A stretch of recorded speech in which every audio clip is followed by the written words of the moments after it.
This is The Baseline, discussing the hot button topics of the NBA. Welcome, everybody. You're tuned to The Baseline. Kyrie, Warren Shaw discussing the hot button topics of the NBA. You wanted it, and you got it. Everybody thought that this series is practically done, riding off of an emotional 48 hours. The Golden State Warriors with an opportunity to close things out and finally win one on their home court to be back-to-back champions.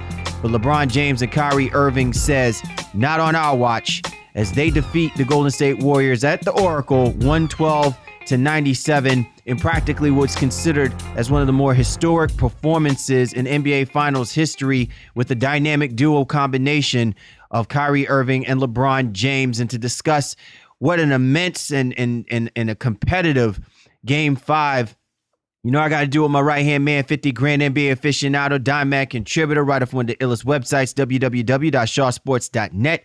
Big Kahuna and PNC, my brother from another mother, Mr. Warren Shaw, repping out of Fort Lauderdale, Florida.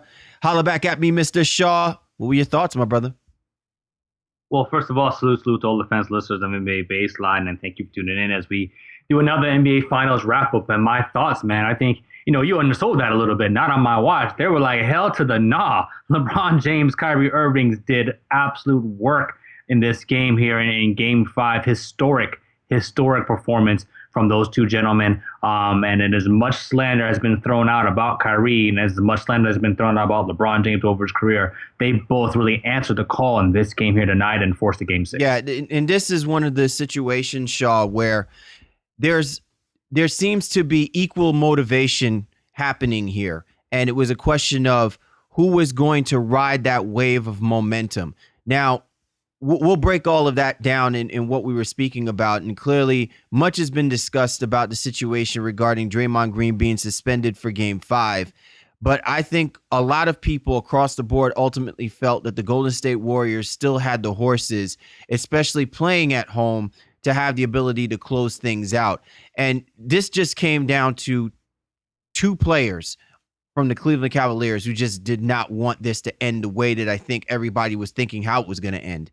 And when you see a guy like LeBron James taking 30 shots, Kyrie Irving taking 24 shots, and respectively those guys combining for damn near 90% of the total amount of points that the Cleveland Cavaliers have posted up in this game, this was a two-man wrecking crew. And they actually defied what was considered the lineup of depth. They figured out a way to survive death. Consider this final destination. They figured out a way to make this final destination number 6, which, if people remember that movie, we thought it should have been done after 2. But give credit to Kyrie Irving and LeBron James. You know, they basically, you know, went straight into Hell's Kitchen and came out with a couple of halos, pulling the Cavaliers really out of virtual elimination and giving themselves another chance as they move forward to Game 6. 82 points, okay, combined between those two guys. Out of 112. Out of 112. 82 points, 19 rebounds, 13 assists, 4 blocks between the two players. I mean, it was an amazing performance. First time in NBA Finals history where two players scored over 40 points on the same team. You know, you really look at this, they really did it by themselves. J.R. Smith had 10 points, and he got those points early. Really wasn't heard from for the rest of the game. And they did it with really a lack of ball movement. I mean, let's be honest. This was basically ISO ball. You go, I go. They did run the 1-4 pick and roll between Kyrie and LeBron themselves, but there was just like, hey, man, you take it, I take it, and that's what got it done tonight. And there's been a lot, and I've been one of the more critical people about their offense, but sometimes this is why it's great to have Shaw, stars. What if we? Well, let me put it like this, because I don't want to sit here and make it sound like, well, you know, Cal, you're right or nothing. It has nothing to do with that. But what have I been saying all through this NBA Finals? What was going to be the key for the Cleveland Cavaliers to give themselves a chance to win in this series? They need to be true to who they are. I'm not saying that ball movement is not critical and not key to win basketball games, but there's even within what they did tonight that was that was important in recognizing that even if this is considered isolation basketball, the ball is in the hands of your best playmakers, and everyone else is doing what's necessary to give your playmakers a chance to make shots. And so maybe it's that extra pass to Kyrie Irving when it's in the hands of Richard Jefferson. Maybe that rebound from Tristan Thompson, instead of throwing it the putback, he gives it right back to LeBron James. And if you've got a LeBron James with the mentality that we've been asking LeBron James to be throughout the whole NBA Finals, if this is the LeBron James that you want to see, then there is no reason why the ball should not have been in his hands. And this is the result. This is the end result. It was a question of, do the Warriors have enough bodies to throw out when these guys are on? And clearly tonight was an indication that they didn't. Now, people are going to look at this and say, well, this is how important Draymond Green was to this basketball team. I agree. But the bottom line is this. The defense for the Golden State Warriors just wasn't there. Even if Draymond Green was there, when Kyrie Irving is 17 for 24, basically you threw anyone at him, he was making shots. And to me, that is just indicative of two guys that obviously did not want their season to end the way that it was trending. No, I mean, again, it was, like I said, it was historic. And I mean, I'll counter that to some degree, because I just feel like, what I was saying before was that sometimes what it boils down to is stars can win you games. LeBron and Kyrie Irving. LeBron is a Hall of Famer, and Kyrie Irving is a legitimate all-star in this league, and he's really answered the call these last 3 or 4 games here from all the slander that has been said about him over the course of the season. Whether or not he can be an acceptable number 2, is he truly a winner, or is he just a guy who's just going to get his points? Those two guys showed what it means to have top-level talent in the NBA, and then in the NBA Finals even more so. And they just won them the game. Listen, Kyrie was, I think, 8 of his first 9 or something crazy to begin the game, and he was doing with guys draped over him. He was hitting floaters with 2 defenders coming over. I can't say Kyrie wasn't defended. LeBron was doing a good job, and LeBron was hitting his jump shot tonight. It was one of those things where, Iguodala, they didn't have any answer. He couldn't stop anything. Draymond would have made a significant difference, I think, overall. But those two guys really just willed themselves to victory. And I can't say that Golden State didn't play acceptable defense on those two specifically. But there were times, yes, where it was lax, and you didn't see the same intensity that the Warriors are used to. And obviously not having a guy like Draymond to help Iguodala out at times, even on some of those switches, that was problematic. But those two guys, LeBron and Kyrie, they just did their damn thing. I agree with you, Shaw. I agree with you. But in the immortal words of Samuel Jackson, allow me to retort. Here's my problem with what I saw tonight regarding the Golden State Warriors and what they were getting, essentially. I saw a lot of indecisiveness. Now, I don't know if a lot of that is just dictated by the fact that when you have someone like Draymond Green commands the idea. He said, listen, if I got LeBron, I got LeBron. I don't want you double teaming. But I saw numerous situations where if there was supposed to be the help was just drifting. The help wasn't actually committed. If they're going on the picks and it's topside, especially when James is being drawn down, I don't think that the Warriors were recognizing the amount of space that they were actually giving Kyrie Irving and LeBron James. And to me, this is exactly to the point where Steve Kerr has even said this in the press conference. We're not communicating. He's like, our defense just was not good. It's interesting. When I watch the Golden State Warriors play, into your point, Shaw, sometimes the numbers, again, are very deceiving, because we've talked about the fact that the Golden State Warriors pride themselves better defensively than worrying about their offense. And in this particular game, in certain moments and situations, they basically allowed Kyrie Irving and LeBron James the necessary space to do the things that make them the great players that they are. When the Warriors can find that space, it makes them take difficult shots. And the problem is that they were making it too easy for these guys to take these shots, so that now once they started getting the looks that they got in the beginning, it was just pretty much game on. Now it becomes a question of our two best against your two best. And really, when it needed to happen for the Golden State Warriors, which was in the second half, because we were getting a virtuoso performance from both Curry, from both Thompson, from Irving and LeBron, the question now becomes, well, who's going to keep the switch on when the second half turns on? And ultimately, it wound up being James and Irving, because Thompson went cold and Curry went cold. But again, when you need stops, when you need to put your foot in the sand, would you have been more confident that the Warriors were capable of doing it than the Cleveland Cavaliers? And to me, that's where my problem lies with the Warriors tonight, where I'm critical about their defense. There just seemed to be a lack of recognition in the spacing so that you can find these two great players to take more difficult shots. And listen, I'm taking nothing away from their performance. This was a historic, I'm taking names, I'm putting the Warriors on my knee and I'm slapping them silly type of beatdown performance from both of those guys. But the Warriors defense did not help the cause at all. I don't want to hear it's because they didn't have Draymond Green, because a lot of it, again, to me, are the fundamental things that allowed them to get bounced 30 points in game 3 that they wanted. Somehow they just seemed to have slept on the way that they were playing deep. And it wasn't just something that happened in the second half, Shaw. It was why it was a 61-61 tie game at halftime. And part of that was because they needed to rely on their offense to keep them in the game when their defensive failed them. Well, the thing about it is the Cavaliers, if you listen even to some of the announcers at halftime, they say, well, whose offense do you think is going to go cold in the second half? The Cavs can't keep this up. The Golden State's at home, et cetera, et cetera, et cetera. But LeBron and Kyrie stayed hot the entire game. And Golden State's defense, again, it did lack. Draymond was a huge part of that, because we've seen as much in this series, Green stays at home and he stays kind of floating in the paint, if you will, almost playing a zone and waiting for Kyrie and LeBron to break down their man, and then coming over and hedging and then getting and clogging the passing lanes or forcing them into difficult shots.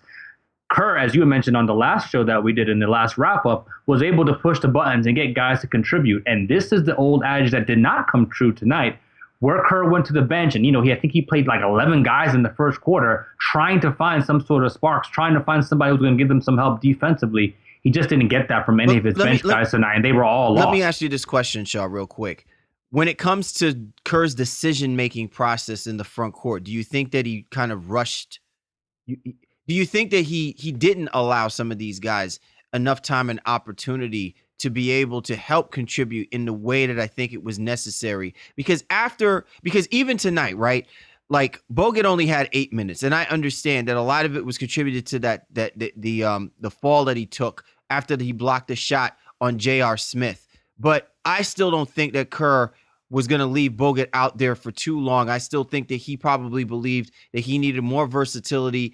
He needed more athleticism down on the front court. But I'm a little surprised that he really didn't go with Festus Ezeli a whole lot more. I'm a little surprised that he left Michael McAdoo out there, because after the first couple of plays, I could just tell that McAdoo is way in over his head. I don't know if he's just caught up in playing at home. But he just very, very indecisive. And at times, I thought it was tantamount that he needed to be decisive for that front court to help on some certain plays to create stops, and he just wasn't doing that. And those are minutes that I think you could have given to guys like Leandro Barbosa and Sean Livingston. Look, if you're going to go small, commit to small, and then just small ball them to death. I have no problem with that, because at least you know what Livingston and Barbosa, they're going to put up shots. They're not afraid to put up shots. And to me, if Harrison Barnes, 2 for 14, clearly did not have it on, I would have thought that if your defense was just not there for you, that you just put more offense out there and you see what shakes loose. Well, and I think that's an acceptable point, because, Kerr has been the master of getting his guys to buy in and contribute at all points during the series, pretty much. And again, like I said, that just didn't happen tonight. McAdoo was ineffective. Varejao was ineffective, really just kind of flopping around out there. He ended up getting, I think, maybe one offensive rebound, and it was a key one when they were trying to make the run, but didn't really give them anything outside of that, and ended up shooting 3 of 8 from the free throw line. Spades came out there as always. Mo Buckets was firing. He was a black hole that he is. 0 for 6 from the floor, 0 for 3 from the 3-point line. Every button that Kerr tried to push off the bench did not work. So maybe it was a guy like Livingston trying to go out there that would have forced you to maybe play Iguodala or Barnes at the quote-unquote 5 in this lineup. But as you just mentioned, Barnes was terrible, and he's somebody who I really am disappointed in, who's had a pretty much an acceptable series overall. Obviously, we know he's playing for a contract and all that, and not say that you just go out there and throw up things because you're trying to get some money in the summer. But 2 for 14, 1 for 6 from 3, and he really had some good looks tonight that he just flat out missed. And this is the thing. Again, at home, you'd expect those role players and those bench guys to really step up, and that did not happen for the Golden State Warriors tonight. But even all that said, Iguodala still was the only other guy in double digits for the Warriors. Kerr Curry and Thompson, got their points as always, but they just didn't get enough performance throughout the rest of their roster. You're tuned to the Baseline. Kyrie, Warren Shaw discussing the hot button topics of the NBA. Our game 5 wrap up as the Cleveland Cavaliers impressive victory on the road. Game elimination, win or go home situation. They found a way to win this one 112-97 with just practically a spectacular performance by both Kyrie Irving and LeBron James, 41 points apiece, and just outright beat the Golden State Warriors and the lineup of depth. Something very interesting from when I'm looking at Shaw, when I look at the stats in the box score, no points from Andrew Bogut, 3 points from Anderson Varejao, no points from McAdoo, 2 points from Festus Ezeli, no points from Maurice Speight. So basically, collectively, out of all of the front court players, they were only able to amass 5 points from your front court. That probably tells you more than anything of how important Draymond Green is to this Golden State Warriors team. Because you can live with those guys giving you 5 points collectively if you have Draymond Green on the team.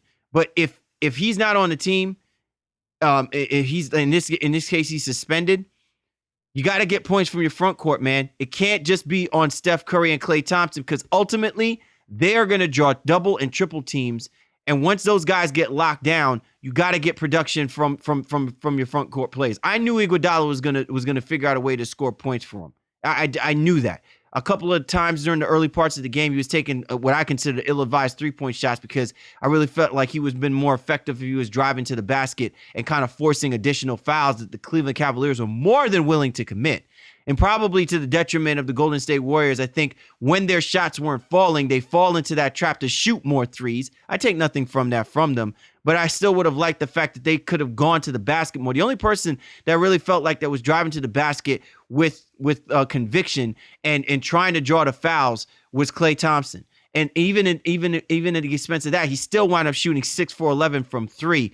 So clearly his mindset was trying to put some of these players that the Cavaliers had in foul trouble. And I think if they had to continue to do that, they could have forced Tyronn Lue to have to do more rotation switching, and probably then would have had some matchups that would have favored the Warriors to keep themselves within striking distance, especially down the stretch in the fourth quarter. Well, I mean, what they said, even again, listening to the telecast with Cleveland, the Warriors didn't, as many guys as they played, even in the first quarter, the Cavs had their backs against the wall, and they had pretty much a rotation of 7 guys, really, who got plus minutes. Everybody else, Dellavedova only saw for 3 minutes, Mo Williams 3 minutes, Mozgov, Jones, and Damon Jones, and Dante Jones and James Jones all came in kind of in when the game was already had decided. Interestingly enough, Channing Frye got no burn in this game.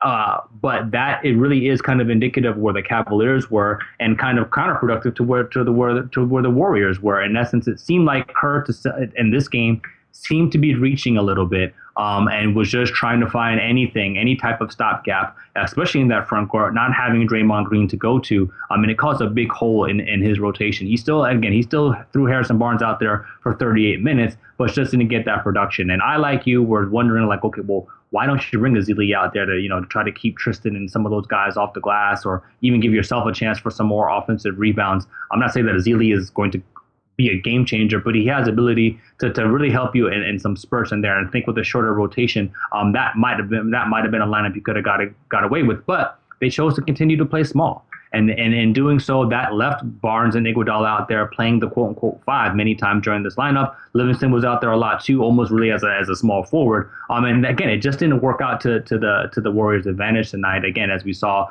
a historic performance. You're already seeing it on social media, the 40-40 club from LeBron James and Kyrie Irving. And that really was, an amazing performance. Meanwhile, on the flip side for the Cavaliers, Kevin Love, again, 1 for 5, 0 for 3, got back into the starting lineup, 2 points and 3 rebounds in 33 minutes. But you know what, though, Shaw? In all honesty, I'm not gonna put that all on Kevin Love. And the only reason why I'm saying that is because we're gonna sit here and we're gonna look at it, and I think even during certain parts of the telecast, they were saying, if you're Kevin Love, you can't be passing up those shots. You know what, man? Let me put it like this.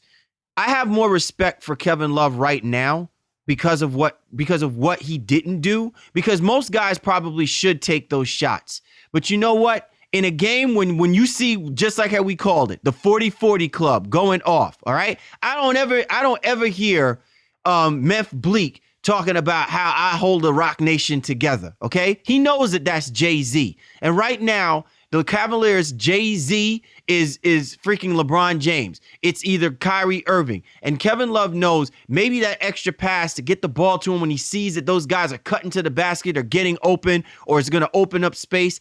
I can live with that because it's not so much the fact that I'm worried about Kevin Love and him having to contribute. I think it matters, obviously, when neither of these two guys are doing what they were doing.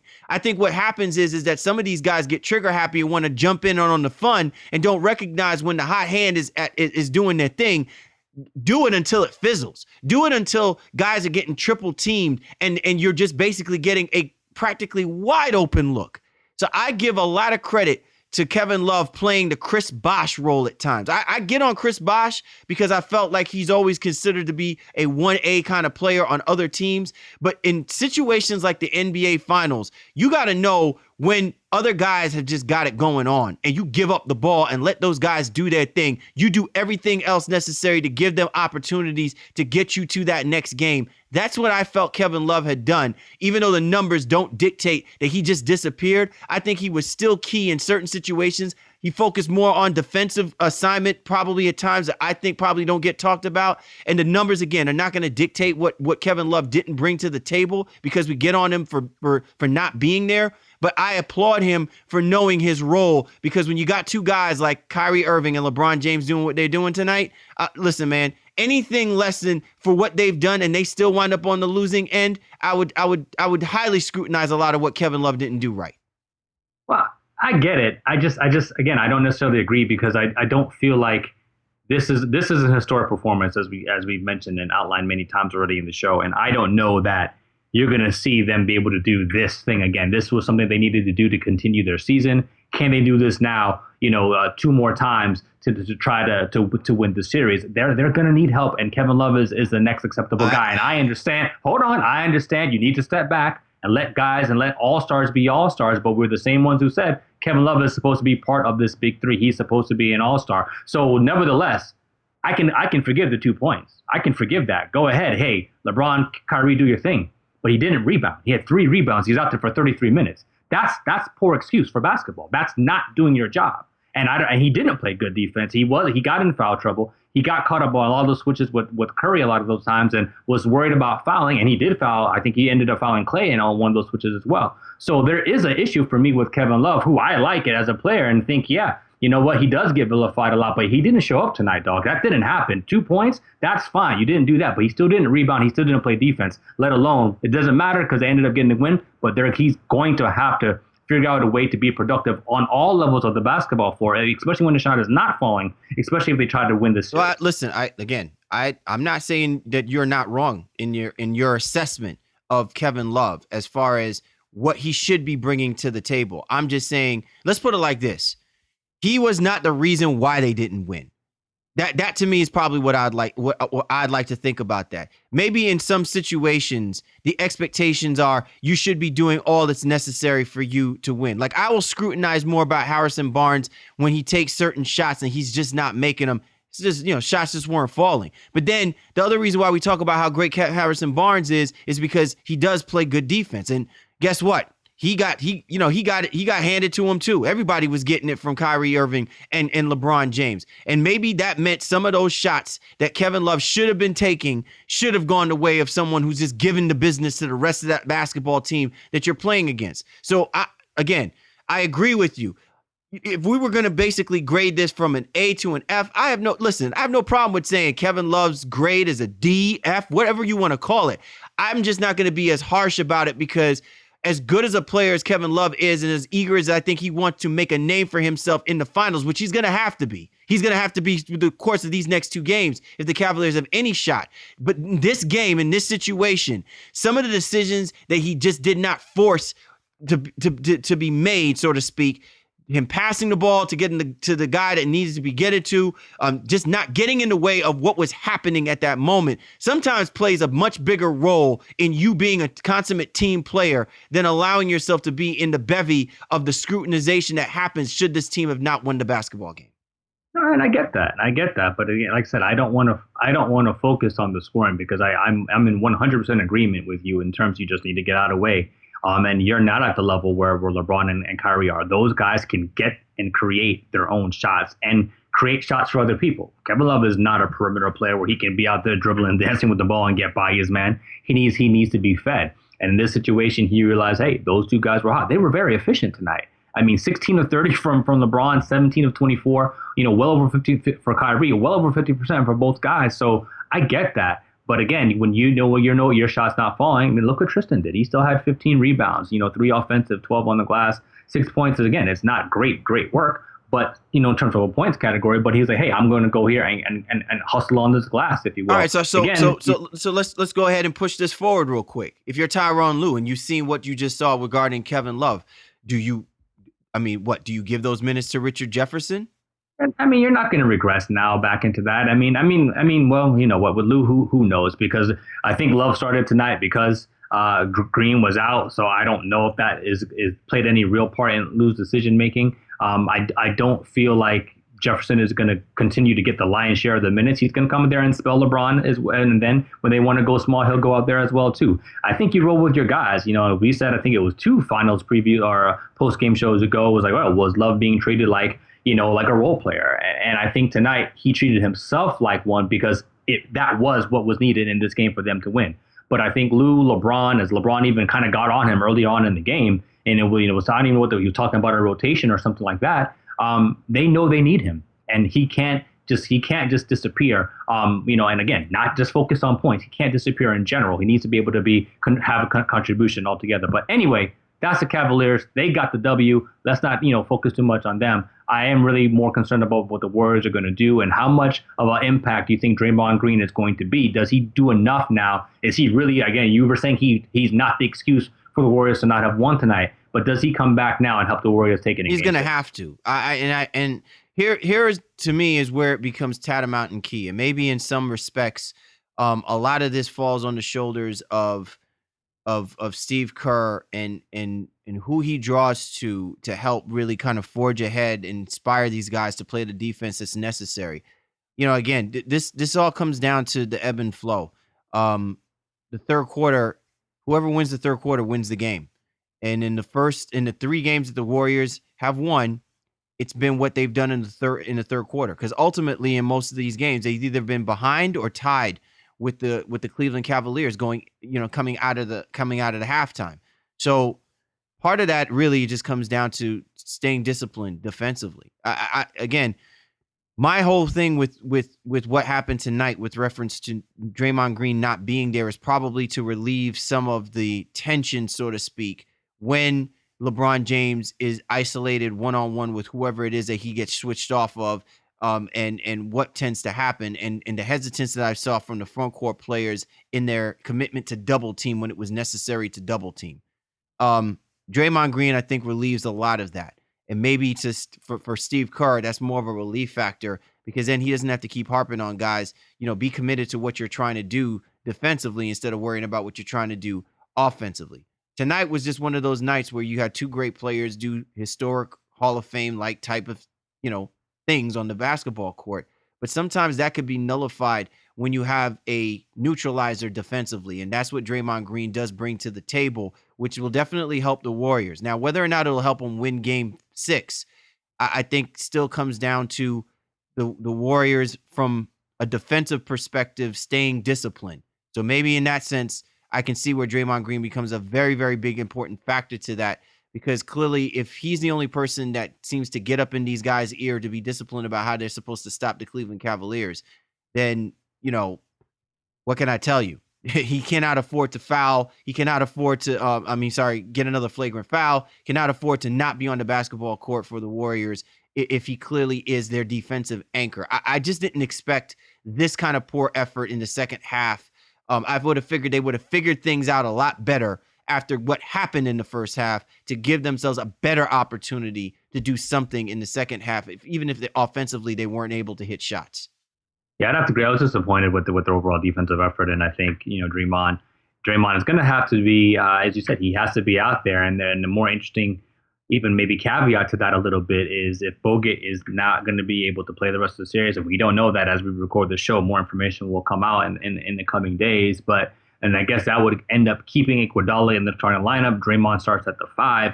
I can't imagine that curve would go to anything outside of that, where he bench Iguodala or start somebody else. I'll be honest with you. I really do think that, listen, I would like to see Festus Ezeli out there. I'm not saying I love Festus Ezeli. He's not but there is a toughness that is seemingly lacking with the Warriors at times, man. I only have seen it in spurts. And really, I thought that they kind of found that in the second half of game 4, which is what prompted a lot of what I consider the shenanigans that happened that led to Draymond Green getting suspended for game 5, okay? My problem is that I just seem to think that there's a lack of toughness. And I don't know if you're trying to get that from Klay Thompson because, he's defending all of those guys. You can't have Klay Thompson running back and forth on LeBron and Kyrie. You need a second hard-nosed guy, and I know Andre Iguodala is going to be that dude, but part of that to me is based on what you're getting from somebody in the front court, and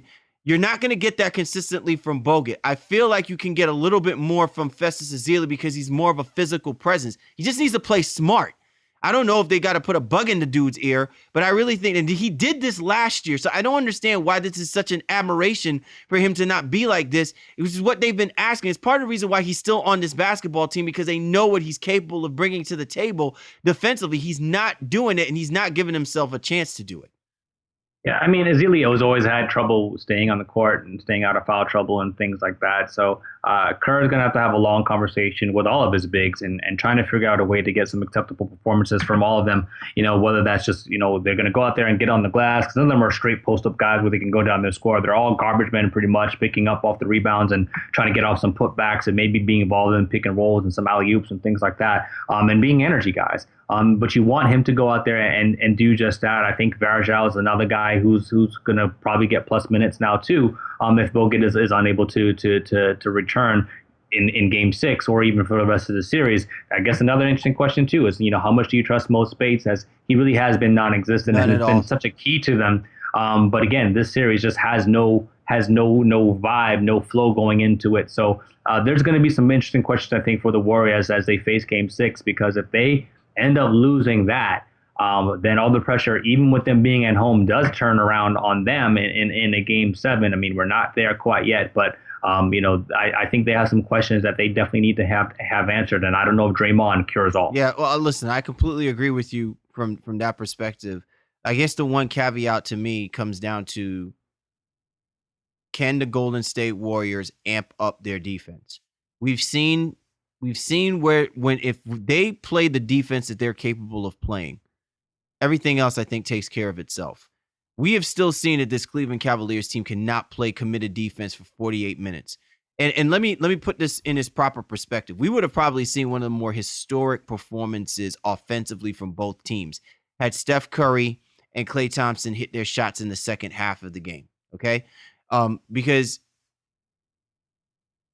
I still saw just major holes from the Cleveland Cavaliers defensively. I mean, the Golden State Warriors really at times could have went on runs, and if not had been the play of Kyrie Irving and LeBron James, every single time that the Golden State Warriors drop a 3, Kyrie comes back or LeBron comes back and they hit a perimeter 2, or they'll hit a ranging 3-point shot, and they'll nullify that spurt that we were waiting to see from the Golden State Warriors.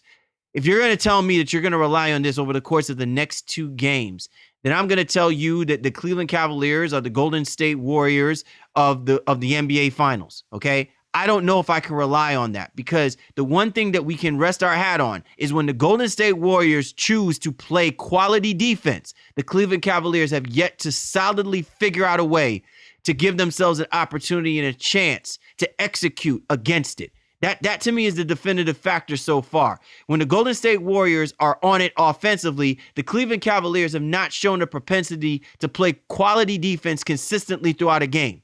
And in the second half of this game, we still saw that the Cleveland Cavaliers gave up numerous opportunities for the Golden State Warriors to either take this game over, to be within striking distance, or to ultimately force Cleveland's hand. And they just couldn't make shots.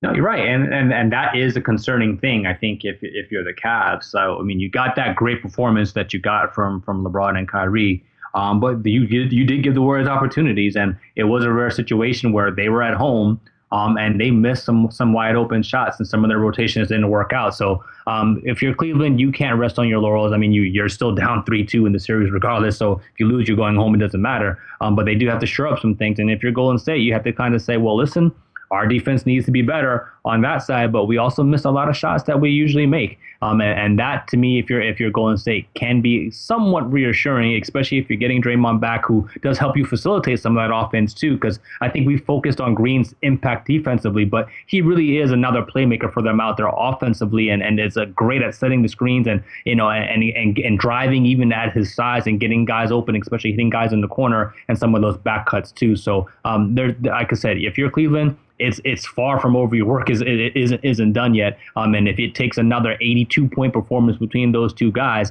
I just don't know that they'll be able to get it done. So my prediction is still looking like it's going to come through overall. I predicted the Warriors to win in 6. And I can't step away from that, even after what we saw this evening. Yeah, listen, Harrison Barnes, 2 for 14. Maurice Spates, 0 for 6. Sean Livingston, 3 for 7. So, I mean, ultimately, Shaw, that's a combined 6 for, what is it, 27 shots. I mean, have we ever seen the Golden State Warriors role players kind of perform at that kind of capacity?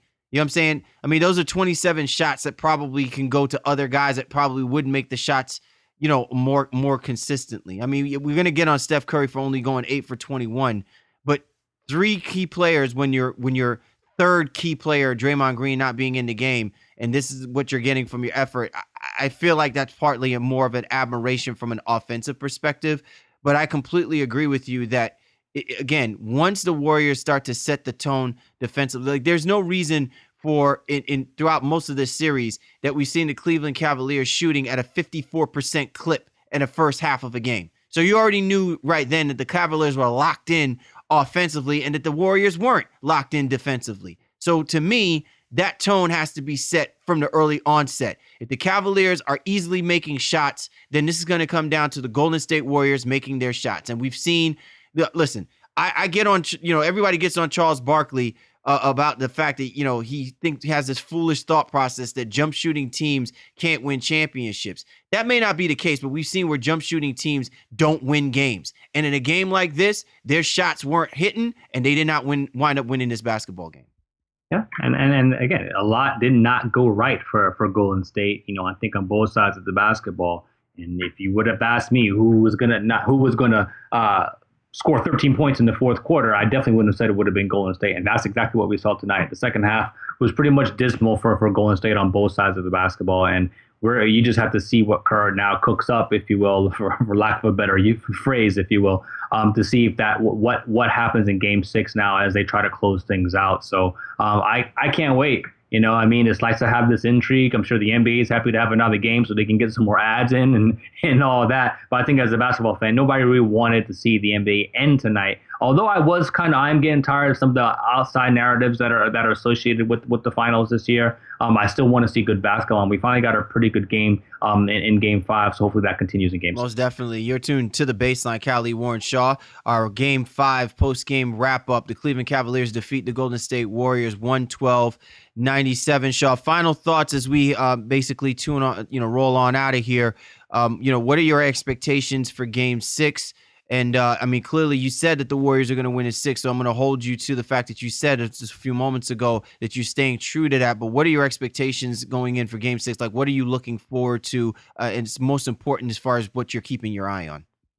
Well, I think we're going to see, as we've been, the theme of the show really has been a defensive effort from both teams. I don't know if we'll see a 100-plus point performance in this. I think it's going to get ugly. At this point in the series, both teams are really, really tired of each other. And I don't know. And again, I don't want to doubt LeBron or Kyrie. I just don't know that they'll be able to put up that same type of performance, even going at home. I think we're going to see more of an ugly game, maybe somewhere in the mid 90s, if you will, as defense kind of becomes the order of the day. And those are things that I'm kind of looking forward to. I want to see if Harrison Barnes, shows back up, what impact Draymond Green has for Golden State. And then, from the Cavaliers side, he knows what he needs to do. He needs to ride his guys. But again, really playing only 7 guys tonight, does that impact him later on? I know they'll have 2 days off, but does he stretch out the rotation a little bit and get somebody else to contribute, especially, from an offensive side of things? Obviously, we've talked about Love only having 2 points in this game and kind of excusing that. But does JR, does even Richard Jefferson, does anybody come off of that bench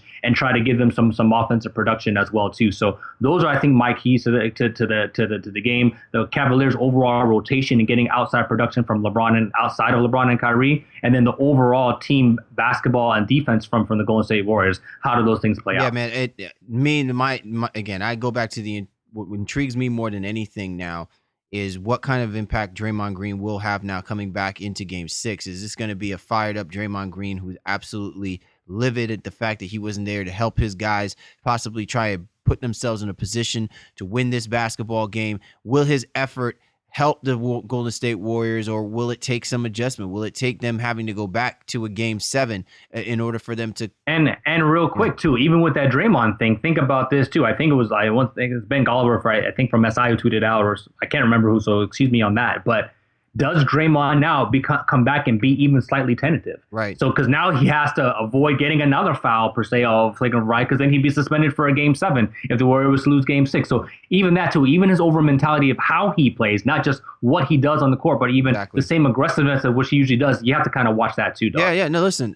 All eyes are going to be on which Draymond Green is going to be showing up to help this Golden State Warriors team. I'm sure Steve Kerr is going to try and figure out a way to keep Draymond Green's energy and intensity and emotional input to this basketball team in a way where it's contained, kind of like Cyclops. When he has the glasses off, you have no idea where the beam is going to hit, right? But when his glasses are on, it's controlled, it's contained. And especially when he's surrounded by his fellow X-Men, so to speak, he could be a powerful asset. And I think that's what the Warriors have to get back to. They want to harness and draw from the defensive energy and effort that Draymond Green brings to the table. And I think it helps thwart their defensive discipline for them to go back to doing what should have happened for them here in Game 5. With that being said, I'm really worried about the combination of Steph Curry and Klay Thompson in the sense that tonight we saw Klay Thompson drop 37, 11 for 20, 6 for 11 from 3, and it was really in a wasted effort. Will he be able to replicate that same kind of shooting performance? And Curry, really struggled in the second half of the game. He turned the ball over 4 times, some really silly turnovers in ill-timely manner. They're going to need Steph Curry to have that kind of mentality that Kyrie Irving had tonight. And he's going to have to start pulling the trigger with a little bit more conviction. I understand at times, man, he doesn't want to get too caught up in the moment. He doesn't want to get absorbed in it. But sometimes you got to play a little bit out of your mind when you're recognizing that maybe some of these guys aren't ready for it. The temperament is there. There's a little hesitance on them.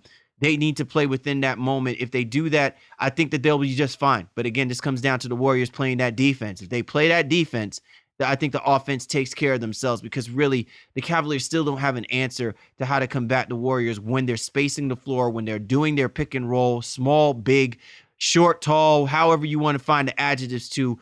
When Klay and Steph get these open shots, it is just basically it's begging for this series to be over. And I think that's where the strength of the Warriors is going to be offensively, is to get back to doing what they do defensively, create those offensive opportunities.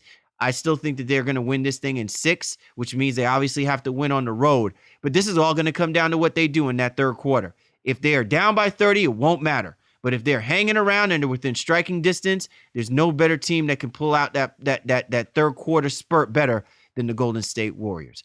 You're tuned to The Baseline. Kyrie, Warren Shaw, another excellent discussion. My man Shaw, you know how to get at my boy, www.shawsports.net. Available on Twitter, at ShawSportsNBA. Me, at GameFaceLee, and always get at the show's Twitter handle, at NBA Baseline. I mean, we talked about so much good stuff, man. We didn't even let people know how to get a hold of us, brother. Yeah, man. Well, we had to jump right in, and hopefully you've been tuning in and listening to us throughout the NBA Finals. So, yeah, make sure you stay tuned with us, have some conversation with us on Twitter and all your other social media outlets as well. Make sure you rate and review us on iTunes, Stitcher, and all your outlets where you find the NBA Baseline as well. And we're just happy to be with you. And again, happy to have another game to talk about in Game 6. So we'll be right back at it, and we have a lot of great content coming out this week as well. Most definitely. So for The Baseline, Kyrie, Warren Shaw, we appreciate you tuning in, and we'll catch up with you next time.